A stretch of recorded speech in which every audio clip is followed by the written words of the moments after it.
E a primeira prisão que ele passou foi a prisão de Filipos, em Atos 16. E no final do livro ele é preso em Jerusalém e dessa prisão é que ele vai para Roma.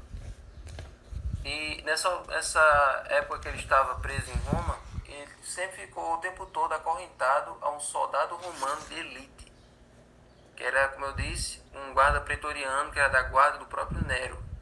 Então, Paulo foi tratado como um prisioneiro de alta periculosidade, um prisioneiro imperial. Hoje existem os presos federais, né? Aqueles que são aqueles presos que atentam contra o próprio governo do Brasil. Então, esses são tratados com toda segurança. Então, Paulo era como se fosse isso, um preso que estava ameaçando a ordem e a paz do Império Romano. Um homem que poderia ameaçar o Império Romano, porque o cristianismo ele ia contra a religião do Império Romano, e o cristianismo estava se alastrando como fogo por todo o mundo, né? Por causa do poder do Espírito Santo, por causa do poder da chuva temporã, o cristianismo estava se espalhando rapidamente. Por onde os apóstolos iam, onde eles plantavam a mensagem, aquela mensagem se espalhava para aquela região, e em quase todos os lugares do mundo conhecido, o evangelho já estava sendo conhecido, né? Estava se tornando conhecido. Só que aí Paulo estava preso em Roma. Nesse período ele estava ali algemado a um soldado romano.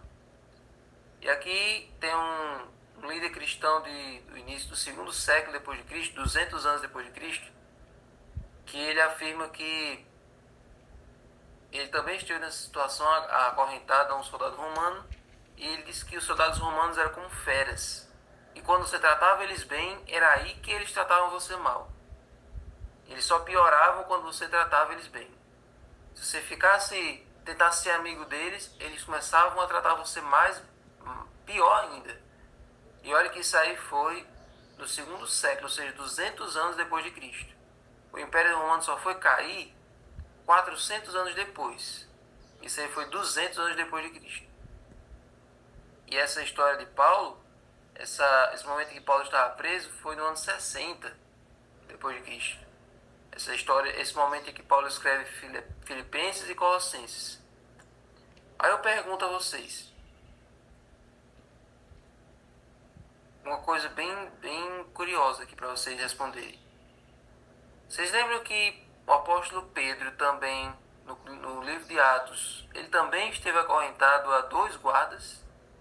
Tinha dois guardas acorrentados junto com ele, ou melhor, na cela junto com ele estava acorrentado a esses dois guardas.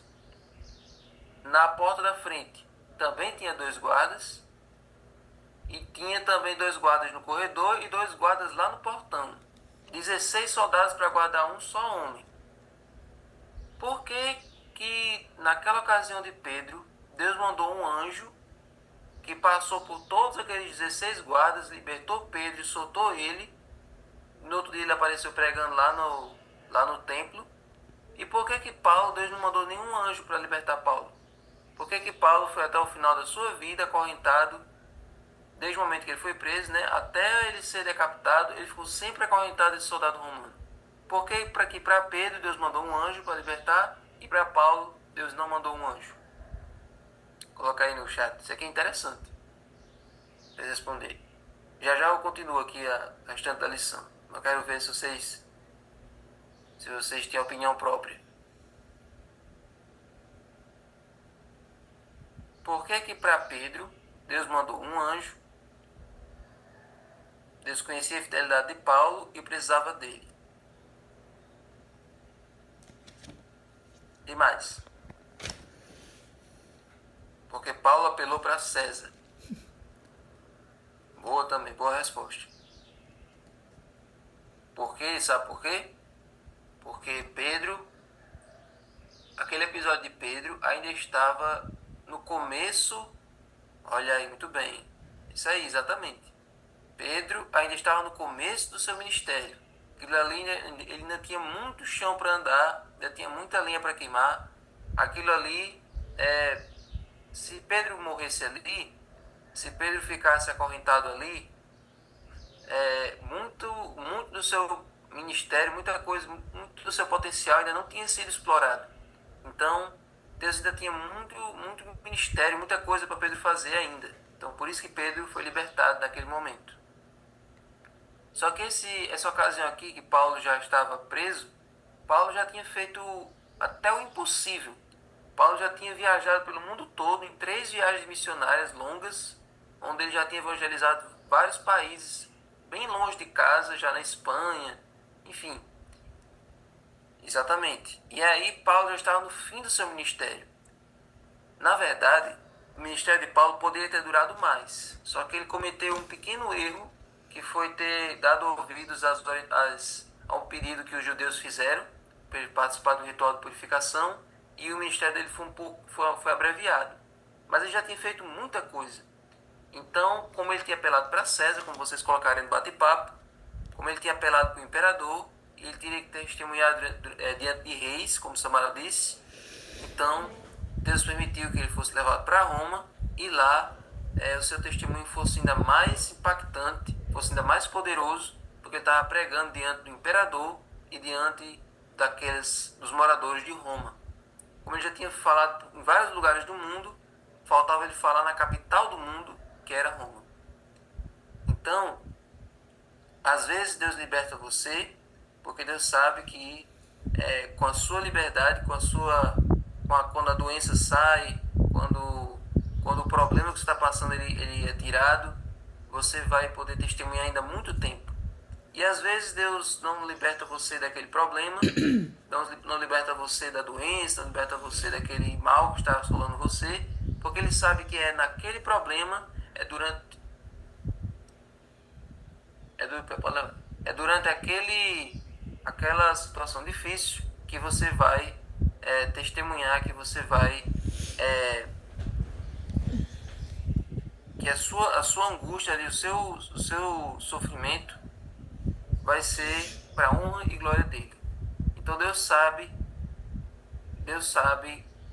usar as situações da melhor maneira possível. Então, por isso que Deus permite que aquilo acontecesse com Jó, por exemplo. Todo aquele sofrimento com Jó foi importante, porque Jó ele não blasfemou contra Deus de momento nenhum. Em toda aquela situação ele continuou louvando e agradecendo a Deus. Então, preciosa é para o Senhor a vida e a morte daqueles que o temem. Então, libertando ou não libertando, livrando ou não livrando, que nós possamos, e sim, João Batista também, livrando ou não livrando, que a gente tenha o mesmo pensamento dos 3 hebreus na fornalha. Quer que se o Senhor quiser nos livrar, Ele vai nos livrar, mas nós não vamos nos prostrar diante da estátua, nós não vamos arredar, nós não vamos desistir de Deus, nós não vamos desistir de adorar a Deus. Então, Ele libertando ou libertando da prisão, em qualquer situação que eu esteja, eu vou continuar a falar do nome dEle, eu vou continuar a louvar e pregar o nome dEle, fiéis até o fim, exatamente. Agora, como é que Paulo conseguia força, né? Para suportar as provações. Em 2 Coríntios 4, verso 7 a 12, diz assim: Temos, porém, este tesouro em vaso de barro, para que se veja que a excelência do poder provém de Deus e não de nós. Olha aí. Então Paulo diz: eu sou apenas um vaso de barro. Eu sou apenas um receptáculo. O poder não vem de mim, o poder vem de Deus. Tudo que eu opero, tudo que eu falo, não vem de mim mesmo. É Deus quem coloca em mim as palavras para eu comunicar. Então eu sou apenas um instrumento. E Deus é quem fala através de mim. Deus é quem me usa. O instrumento sozinho não tem como tocar a música. É o músico que vai usar aquele instrumento para formular ali, para fazer uma canção. Então, é assim que Paulo se via. Em tudo somos atribulados, porém não angustiados. Ficamos perplexos, porém não desanimados. Somos perseguidos, porém não abandonados. Somos derrubados, porém não destruídos. Como a música que a gente cantou ontem, não desanimamos, diz. Então, pode vir o problema que for, mas a gente permanece firme. A gente não desanima, a gente não se sente abandonado, a gente não fica frustrado. Pelo contrário, a gente continua louvando a Deus. Levamos sempre no corpo o morrer de Cristo, morrer de Jesus, para que também a vida dele se manifeste em nosso corpo. Porque nós que vivemos somos sempre entregues à morte por causa de Jesus, para que também a vida de Jesus se manifeste em nossa carne mortal, de modo que em nós opera a morte e em vocês a vida. Sabe? Uma coisa que falta acontecer em nós hoje, na igreja hoje, é que nós sintamos prazer quando nós somos perseguidos. Às vezes, quando a gente sofre uma perseguição, a gente sempre fica para baixo, a gente sempre fica ali arrasado, a gente fica até achando que a gente tomou uma decisão errada de estar nesse caminho. Se eu não tivesse decidido seguir a Deus, eu estava de boa com a minha família, estava de boa com meus colegas de trabalho, eu não sofreria isso, eu seria parceiro deles todos, né?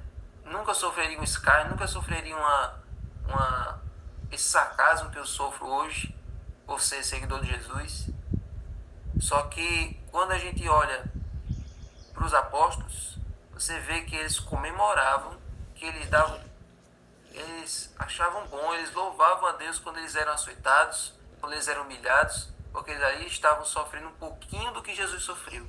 Eles sentiam a honra, um privilégio em estar apanhando, em estar sofrendo e sentindo pelo menos 1% do que Jesus sofreu na cruz.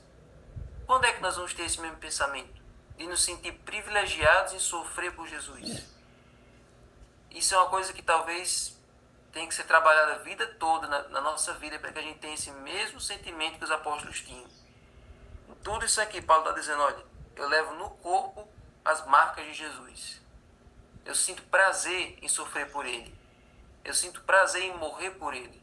Porque se ele sofreu e morreu por mim, sem eu merecer, é o mínimo que eu posso fazer, é fazer o mesmo por ele.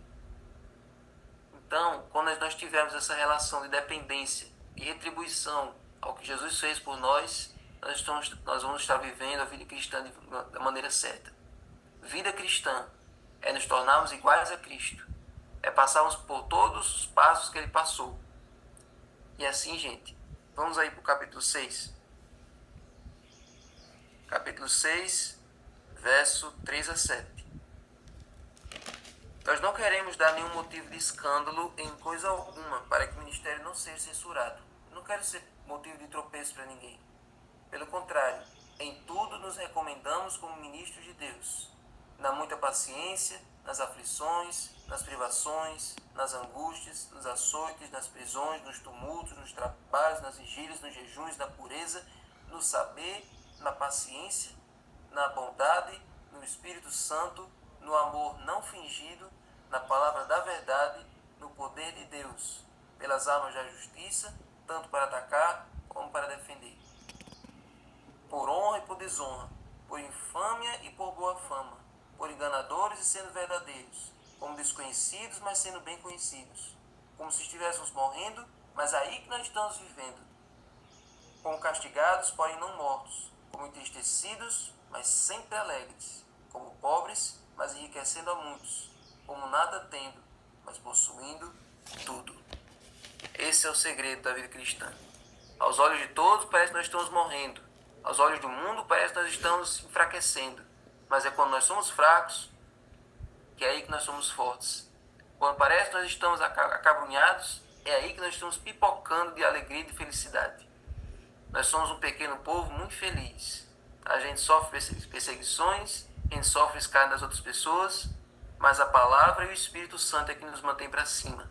É que nos mantém para frente e para cima, como dizia o pastor Timar. Esse é o segredo da vida cristã. Mantenha-se sempre para cima, sempre em frente, com os olhos fixos naquele que não pode errar. Nesse caminho estreito, se nós tivermos os olhos fixos nele, nós chegaremos até o destino. Não olhe para trás, não olhe para baixo, não se deixe bater. Permita que ele vá conduzindo o barco até o porto seguro. Amém? Senhor Deus, agora, Senhor, depois de ler isso aqui, pedimos força para começar essa semana. Pedimos a mesma coragem, a mesma intrepidez que Paulo tinha, de enfrentar tudo com um sorriso no rosto, de enfrentar tudo se sentindo privilegiados por estar passando pelo mesmo que o Senhor passou. Nos ajuda, Senhor. Nos ajuda a sermos pequenos cristos, a vivermos a Tua vida em nós. Agora, pessoal, o estudo do livro, o livro Ouço pedir mais e que esse dia possa ser um dia abençoado e cheio de bênçãos em nossa vida. Abençoa a Tominha, abençoa a irmã Socorro, desde já, em nome de Jesus. Amém. Amém.